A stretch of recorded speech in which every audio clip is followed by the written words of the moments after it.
ito ang pagninegosyo. Hindi ito yung overnight na, alam mo yun, mabibuild mo kaagad na in 1 year, 2 years time, successful na. Going back lang doon sa sinabi mo kanina, Sir Mervs, no? How do you identify the right people to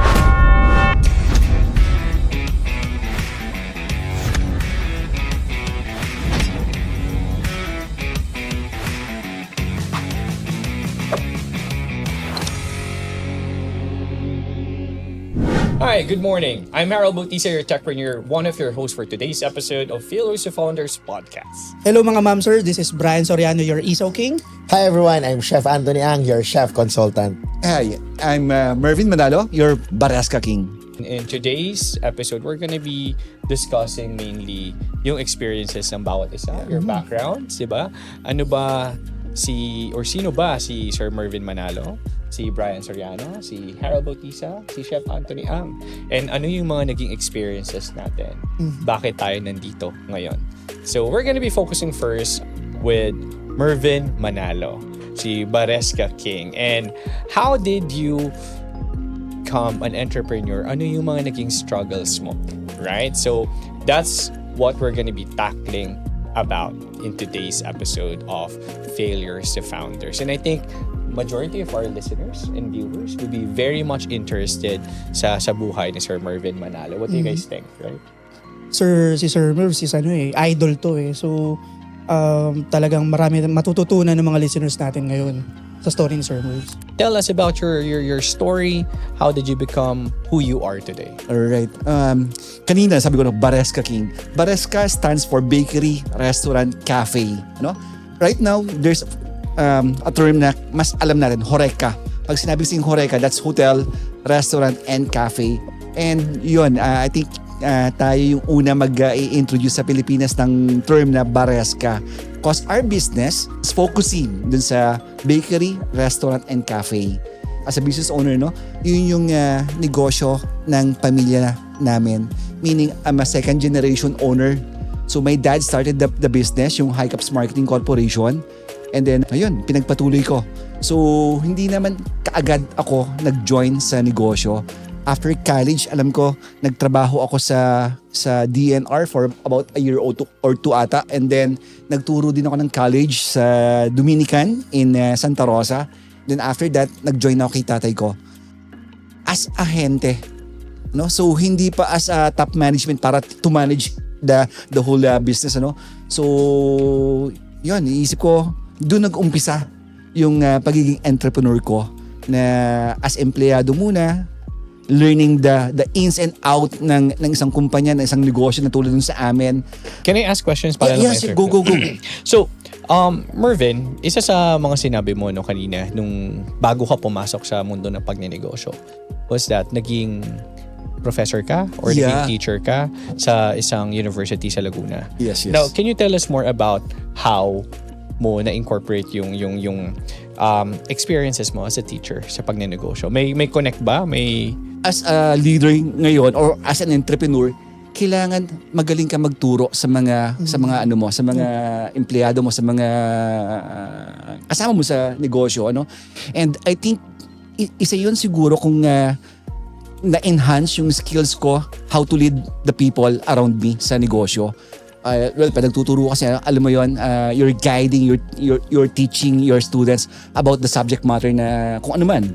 Na malaking tulong, Hari.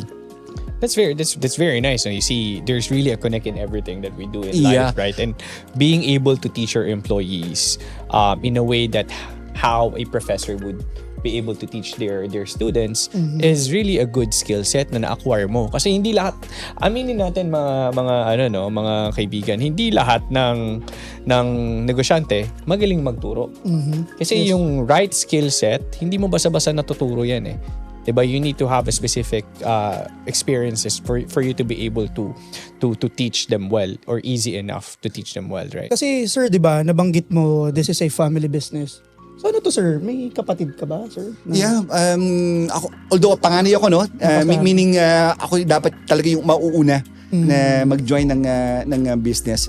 Yung sumunod sa akin, si Kay, girl, actually yung asawa niya ang napasama sa negosyo. And then yung sumunod na kapatid ko, I think na-meet ata ni Chef Anthony si Mark, nag-join siya sa company as ahente din. Pero there was a time na parang na-realize niya, parang mas gusto ako na gawin sa buhay. So he planned, actually at that time parang yung nagpaalam siya sa parents ko, Dad, gusto ko magpiloto. So sinuportahan namin yon. So and then the bunso nasa US ngayon, US Navy siya, green card holder kasi yung family namin. Actually it's my dad, my mom, and yung bunso ko. Yon. So ang nangyari man, kagandahan right from the start nga, andun ako sa company as kumbaga kung kailangan kong ituloy yung negosyo actually yun yung usually struggle ng mga negosyante na once na naumpisahan mo na, paano to magtutuloy-tuloy, no? And ang kagandahan sa parte ko siguro is right from the start na-embrace ko na kaagad yung negosyo ng tatay ko.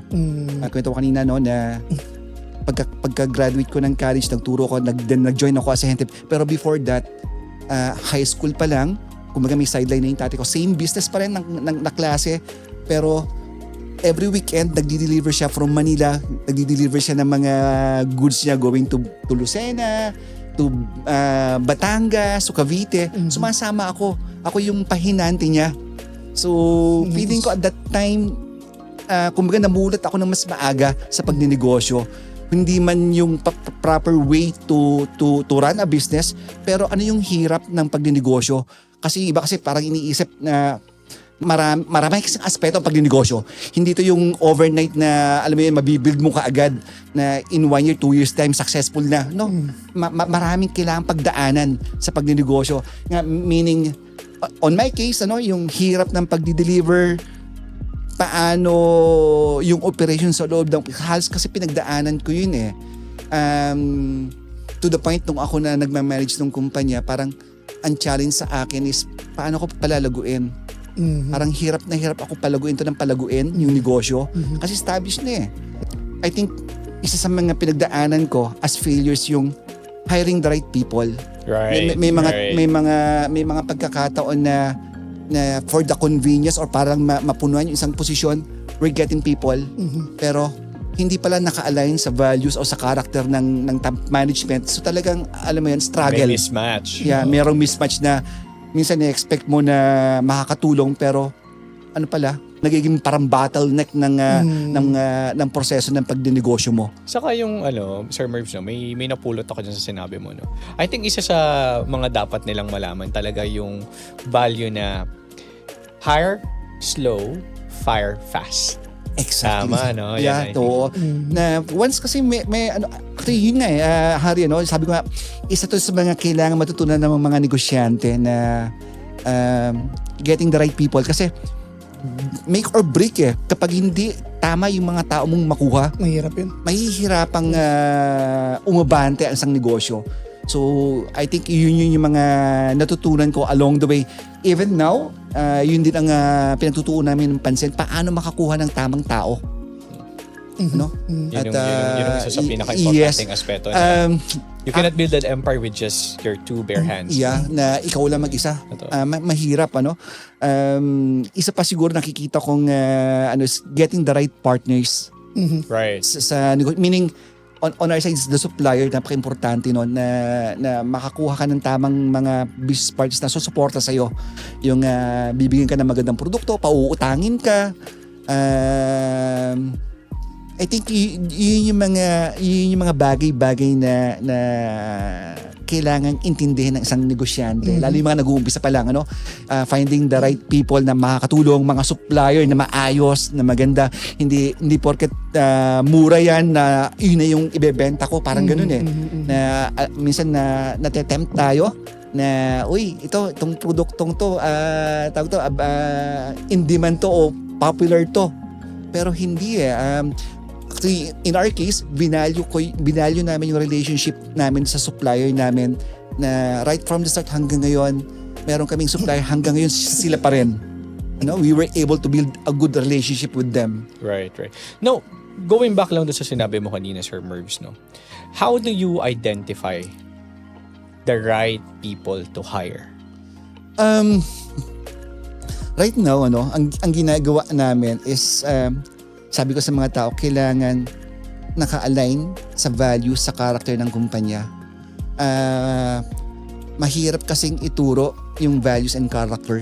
The skills, pwedeng matutunan yan eh. Yeah. Kung halimbawa, hindi siya magaling mag-ahente, pero nakita mo doon sa tao, very willing matuto at magaling siya makipag-usap, definitely, you can get that compared doon sa magaling na maayos na, may experience na, pero nakita mo mukhang hindi tayo magkakasundo pare, parang gano'n, during interview, during conversation with the applicant, mapalabas mo at kailangan mong palabasin yung mga ganung mga nung tao.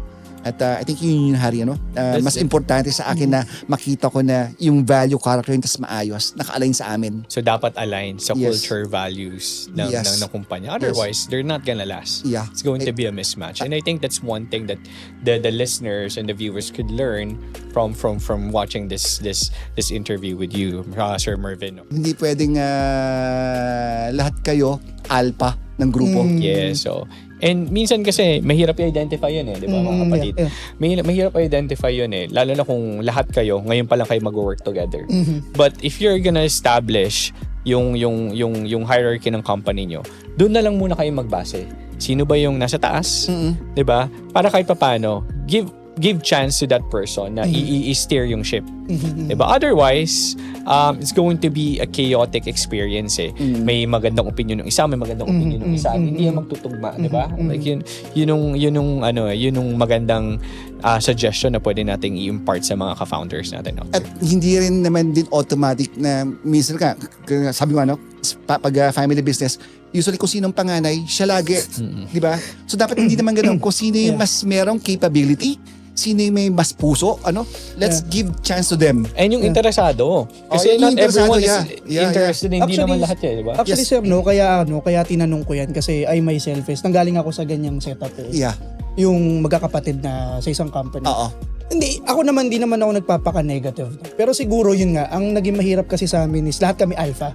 Yun. And for me, may gusto kong gawin kasi na na parang hindi na-align dun sa gusto nung iba. captain. Oo. So parang yun lang din sa akin. Actually, hindi ko naman masabing mahirap kasi I owe it everything to them. Yeah. Dami ko natutunan sa mga kapatid ko.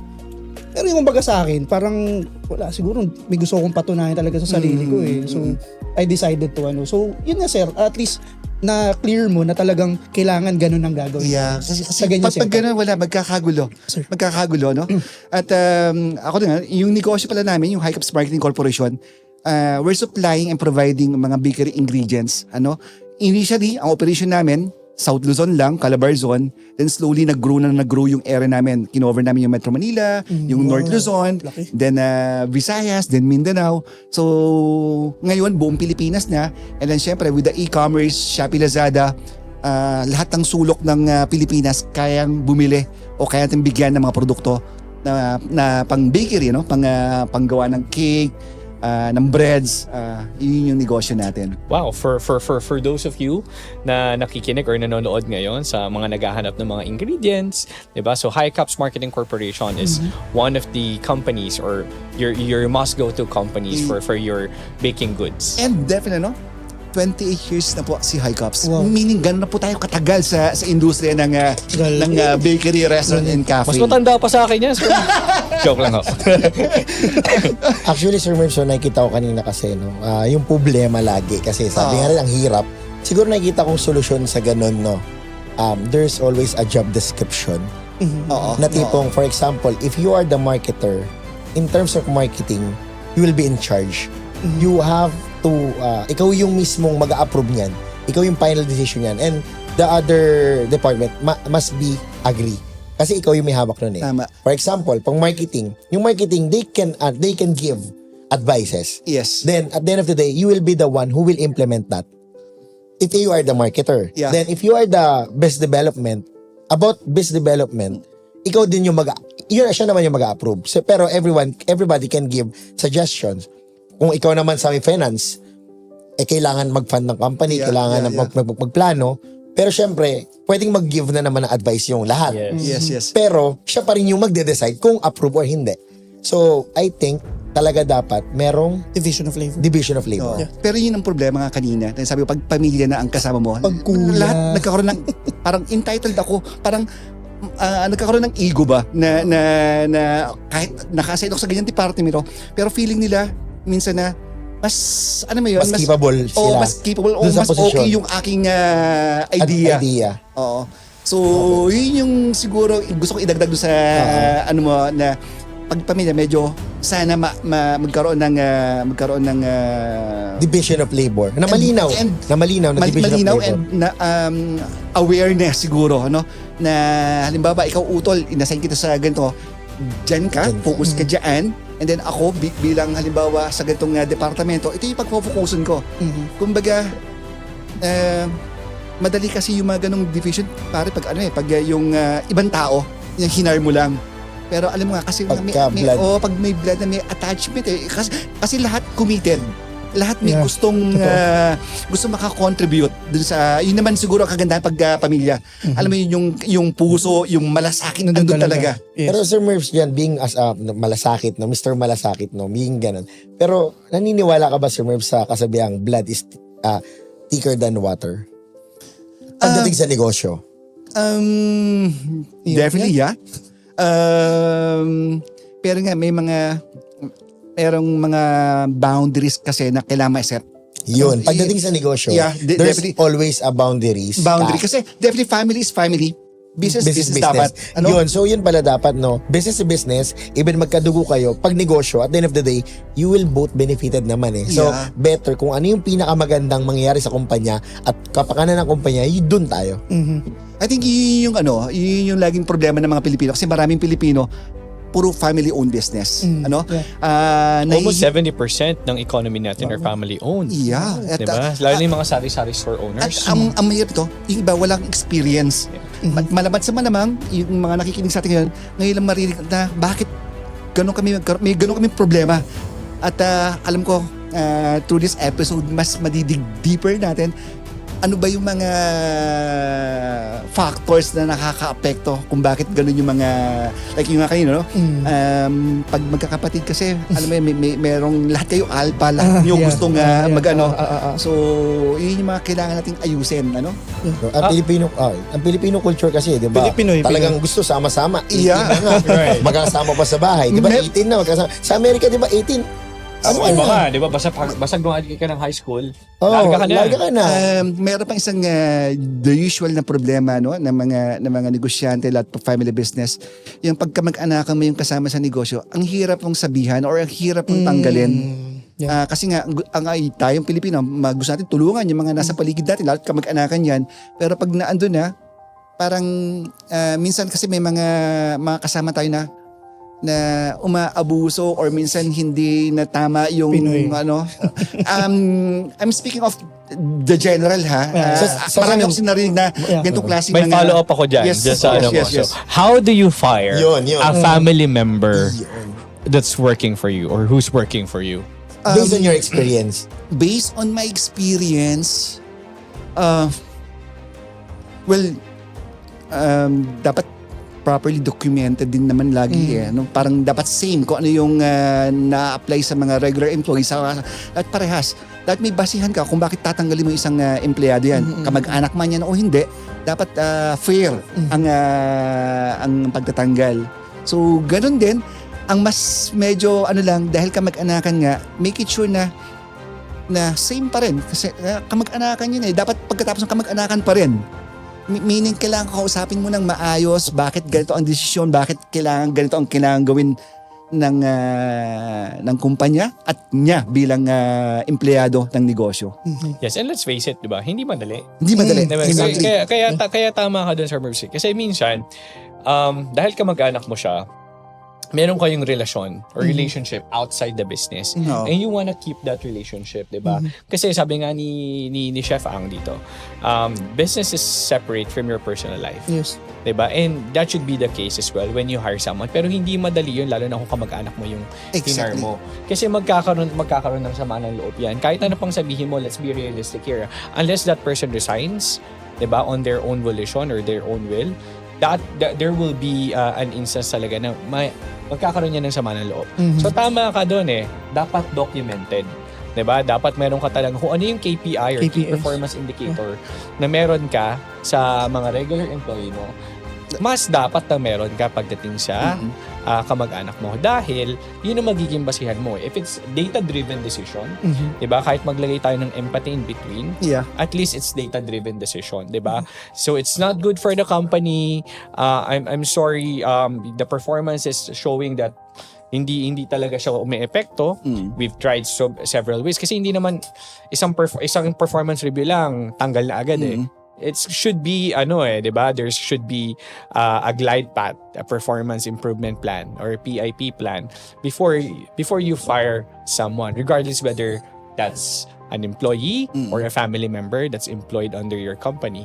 'Di ba? Yun talaga. It's very good. Yeah, pero hindi pa rin may iwasan no, pagka mag-anakan mo yung kasama sa negosyo na alam mo yan, sobrang lahat ng tawag ito pabor or pagiging ibibigay mo talaga. Totoo naman. And Yes. I think that's very okay lang naman Wala Yeah. namang problema doon Kasi syempre, there is a special bond between the two of you The end of the day, who's gonna look after each other's back? 'Di ba? Yes. Kayo lang naman Kayo lang naman ang magpoprotekta sa isa't isa. Isa't isa. Kasi magkamag-anak kayo And Yeah. that's one of the main reason kaya majority of Filipinos hire their family members. Kasi mahirap kasi mag-build ng trust. And dahil meron na kayong personal relationship, nandun na yung trust Diba? Iba pag external bago mo pa lang How do I know that whatever you're telling me during the interview is the actual thing you've experienced? Kaya meron tayong HR background checking, diba? Pero sometimes, if not most of the times, nakakalusot. Diba? Unlike ito, kamag-anak mo na, alam mong Kasi sa Pilipinas, there's a backer system So, Yes. syempre, kapag kamag-anak mo yan, automatically, hire mo. Pero, ako as a chef consultant, na ang ginagawa ko pag may client akong ganyan, chef, pwede ba akong mag-hire ng kamag-anak ko? Oo. So, alam niyo kung ano sinasabi ko dyan. Para, syempre, sa mga co-founders natin na nakikinig, no? Syempre, mga tanong din nila yan. So, ako ang ginagawa ko dyan kagad. Sabi ko sa kanila, kaano-ano mo, first degree ba, second or third? Kasi that's the time kung paano ka magbibigay ng rules sa company mo Sa totoo lang, kung paano mo siya bibigyan ng diin, kung paano mo siya ilalatagan. So ngayon, ang pinapagawa ko is ilatag mo kagad dito lahat ng possible mangyari, maganda man o pangit ang mangyari sa dulo, at least magkamag-anak pa rin kayo. This is business, and magkamag-anak tayo. Pero pagdating sa negosyo, kung ano yung rules ng kumpanyang ito, i-hire kita, kailangan mo sundin ito. Pag tinanggal ka dito, magkamag-anak pa rin tayo, wag kasama loob mo. Kaya lang naman ginawa yun dahil mas kapakanan ng kumpanya. Yeah. Exactly. Ayun. So, kailangan, ganun, yung sinasabi ko sa client ko noon, pag i-hire mo yan, ilatag mo agad sa kanya papel yung do's and don'ts ng company mo. Mawala man siya, magkamag-anak pa rin kayo. At bakit tinanggal? Ipaintindi mo sa kanya dahil sa kumpanya, kapakanan ng kumpanya. Hindi dahil galit lang siya sa'yo, hindi nagpa-power trip siya at ayaw ka lang niya. Tama. That's fair. In the first place, you're not gonna hire your relative just because Relative you mo have siya. to, Oo. or relative mo Yeah, siya. yeah. Most of the time, it starts from Asset. you know that person can be trusted. Can contribute Gusto mo siya, something. can Oo. contribute Yeah. something. So, it's not out of nowhere. Diba? So, Exactly. imposible na tatanggalin mo siya dahil ayaw mo lang siya. There is a data-driven Decision dapat na meron ka before you fire someone who's your relative, di ba? So that's very good approach. Now, Sir Mervin, meron akong question dito that could really shed light sa experience mo, di ba? Now, can you tell us more about the struggles, major struggles, maybe 2 to 3 major struggles that you've encountered as a business owner, lalo na sa industry mo? Yeah. I think yung isa sa pinakang grabing challenge, well, actually lahat naman siguro makaka-relate during the pandemic. Right. Alam mo yon na kahit nasa food industry kami, yung tipong yung benta talagang minsan talaga makikita minsan pag pupunta ako sa bodega, walang laman yung bodega namin. No? Walang laman yung bodega. Talagang sabihin, walang order, wala rin delivery sa amin. Isip ko, paano kami magsusurvive? Yung challenge ng pandemic even our client, panagsarado yung nag-lockdown, sarado ang mall, so yung mga branches sa mga client ko, sarado din. No? So pag wala silang operation, definitely wala rin kaming may susupply. Well, meaning wala kaming negosyo Benta din. rin, yeah. No? Wala rin kaming benta. Kung paano kami nakabangon na ituloy pa rin yung negosyo, I think yun yung kagandahan sa mga negosyo na maayos yung foundation, na feeling ko at that time nung pandemic, feeling ko wala, magsasara kami. Sir, that time ba, ang ginawa mong solusyon? Kasi di ba may isa lang kayong ginagawa sa company, more on big companies kayo. Yes. So, as a chef consultant, ina-analyze ko kasi, kaya kayo nakasurvive, I think, nag-dive ka sa ibang, kumbaga, sa swimming pool, may dalawang pool, nag-dive ka sa ibang pool, which is, yung market that time, yung mga small baker. Kasi, nung big baker pa lahat ang market mo, nung pandemic, lahat nagsara. Yes. So ngayon, I think, ina-analyze ko, nung nag-dive in ka, kasi that time, ang mga nag-boom is yung mga maliliit nung pandemic. Maliliit ang mga nag-boom na business. So that time, yung mga maliliit na negosyante o baker na nag-YouTube lang, na nag-aral lang talaga sa class, nag-bake sila, yun yung binenta nila. So nung nag-dive in ka sa mga small business, I think doon ka nagkaroon ng benta. Tama ba? Tama, no? Pero ganito, no? Sabi ko, ano yung mga, kasi yung kakatawa yung natin, yung ating podcast, Failures to Founders, ang failure ko that time is hindi ka ako naka-adapt. Okay. So, pero yun tama pala yung yun. punto mo na kailangan, kasi at that time nung pandemic, lahat ka ng gusto ng tao ng extra income. Yes, iba, yes, walang trabaho. So, ang dami sa YouTube, ang dami sa Facebook nagtuturo kung paano mag-bake. So, yung iba na-inspire, gusto mag-bake. Pero at that time naman, kami sa High Cups, kasi nga, mas sanay kami sa mga malalaking malalakihan, brand. hindi kami naka-dive in kaagad.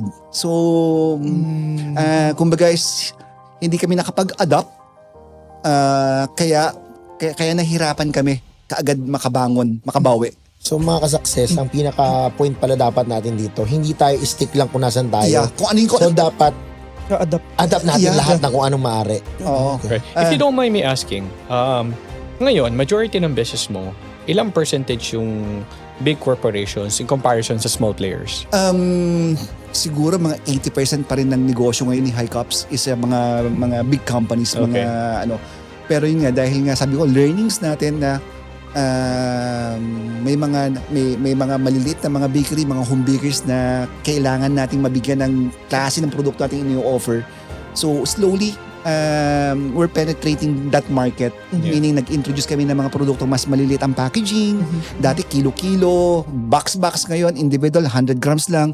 So may ganun kaming marketing strategy na ginagawa ngayon. Hey, that's very good. Yeah. But I think isa sa mga pwede nating ma-share sa mga co-founders natin out there is that never be afraid to adapt. Yes. To always Yes. innovate. Kasi Yes. you'll never know when, life will throw lemons to you. Exactly. Diba? Right? So Exactly. isa yun sa mga pwede nating ma-share Ma-share, sa no, mga na- co-founders natin. I think yung how fast tayo gagalaw alam mo na yung problema na meron ka ng alam na solusyon pero hindi mo may implement agad-agad. agad-agad. So ang key ngayon dito sa mga entrepreneurs, kailangan bilisan mo. Kailangan Banat na ng banat. Yeah. Putok lang ng putok. Ganun. Well, in a way. Mahirap yung putok lang ng putok, chef. Hindi parang baril lang yan. di ba? Ay. Putok mo ng putok. Pang dosing balat, tumama, yun na yun. Yun. Eh, yung puro amba. Tama, no? Puro sipat ka lang ng sipat, di mo pinuputok. Hindi ka makakabuo. Hindi ka makakabuo talaga ng kahit anong negosyo. Paano? Ayun. Negosyo, Hindi ka pinag-uusapan natin. makakabuo ng kahit anong negosyo kung hindi ka babanat at hindi ka puputok. Yeah. Diba talaga pag si Chef Ang? Oo nga malupiton talaga yun Bossing! Isa yun, yung pandemic na challenge. Pangalawa, yung tipong feeling namin nakabawi na, Hindi na makarangkada. Parang feeling namin nagpaplato na yung benta namin. So anong kailangan gawin? Na ano na mga sinubukan namin din, marketing strategy, dagdagdang ahente, parang hirap makausad, gusto na rin namin alam mo yun, mag-isip pa ng ibang negosyo na tatayo. Parang we're about to give up. Pero isip namin ngayon bandang huli, it's about ourselves.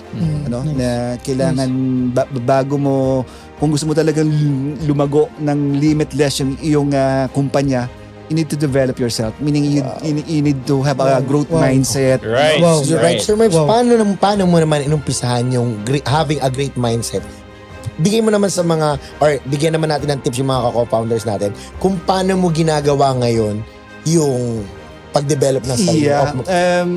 Isa sa mga character ko, introvert ako, hindi ako mahilig makisalimuha. Hanggang maaari, no? Mayroon pa akong belief before na kaya kong palaguin si Hiccup sa opisina lang ako. No? May mga ahente ako, may mga tao ako na kaya. Na sa opisina lang ako. Pero sa ngayon, no? Mali pala na kailangan natin bilang entrepreneur, bilang leader ng isang kumpanya, kailangan natin lumabas. Kailangan natin yung network natin lumaki din, lumago. Kasi habang paglabas natin, habang namimit natin iba-ibang klaseng tao, maraming ideas na papasok. Yes. Right. And Marami- you're the face of the company eh. Yes, Diba? yes. You build relationship. As the leader, ikaw dapat yung nagbibuild ng relationship. Ikaw dapat yung mukha ng kumpanya. Exactly. So yun siguro advice din sa mga may alam ko maraming entrepreneurs din ngayon na takot makisalimuha sa mga ibang tao. Pero I think yung isang maganda na dati kong hindi ginagawa pero ginagawa ko ngayon na like magkakakilala tayo dati. Malamang kung nasa opisina lang ako, wala hindi ko kayo makikilala. Chef Yes. Anthony, Brian and Harry And I remember yung first time kong ginawa ito, that was in Rizal, our slumber party with Don Soriano. Right. Na parang sige nga subukan kong lumabas makipag-network. Out of the comfort zone. Yeah. Magka-group tayo tatlo. Hindi namin siya kilala. Isang trivia pero that day din natin na-meet si Ay, oo. kasi humabol ka, tama? Ako hindi ko na Kasi siya na-meet Then nun. that time kasi may shoot kami ni Papa Dudut. Then syempre alam niyo pag business, kailangan ako laging ganoon. If I commit to the person, andun ako. Pero nakapag-commit din ako kay Don. Nice. Can you imagine? Kilala niyo ako guys. As much as possible, ginagawa ko talaga yung isang araw na pang 2 araw yun, ginagawa ko isang araw. Hinahati ko yung oras ko as long as I always show up. Yes. Then if I commit, I make sure gagawin ko yun. And consistent yun guys ha. Even sabi nila wala ka ng tulog and everything, once I commit, darating ako. Yun ang importante. Yes. Yung showing up. Showing up. Always yun. Saka para lang din sa context ng mga co-founders out there. Isa po sa reason kaya kami nag-meet apat is because of Don Soriano. So if you're listening, if you're watching, Don, thank you so much. Kasi Don Soriano has been a very, very good instrument sa pagbuo ng team namin, guys. Yeah, So, yeah. thank you, Don. This is for you. I think yung community ni Don Soriano yun, I think yung naging inspiration ko na lumabas, matuto ng matuto, at makipag-network, at magkaroon ng ano pa yung idea. Doon pumasok sabi ko na yung growth mindset na personal development na hindi lang din sa meaning spiritually, physically, meaning right now I'm doing 10,000 steps a day, Nice. dati hindi ko ginagawa yun, pero kasi kasama nga yun even spiritually, feeling ko yung faith ko ngayon kay God mas malalim compared before. So I think yun nga, habang binabago ko yung sarili ko, ini-improve ko yung sarili ko, definitely yung performance ng company Nag-improve. nag-improve. Yes. Nice. Kasi ikaw yung ikaw yung captain eh. Yeah. You're the one, steering the ship. You're steering the wheel of the ship. So if you're not, empowered, if you don't feel like you can do it, if your mindset is not, the same mindset that you need to have for you to steer the wheel of the ship, then it's not gonna work. Exactly. But you're not gonna Exactly. get the result that you want to get. So that's very important. I think that's one thing.